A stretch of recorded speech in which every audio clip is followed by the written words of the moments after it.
ඇත්තටම ජීවිතය කියන්නේ හරියට කතාවක් වගේ. අපි කොච්චර හිත ලිව්වත් නොහිතන වෙලාවක වෙනස් වන අවසන් වන.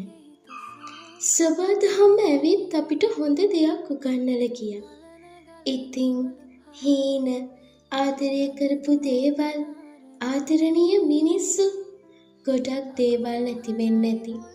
ජීවිතේ එහෙම තමයි. අස්ථාවරයි. ඉතින් ඊළඟ තප්පරේ හොඳින් යමු.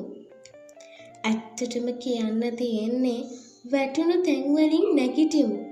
නැති අයට උදව් කරමු. අද දවස ලස්සන කරගමු. හැමෝටම කිසිම කරදරයක් දුකක් නොදැනී හොඳින් ඉන්න ලැබේවා කියලා ප්‍රාර්ථනා කරනවා. තෙරුවන් සරණයි.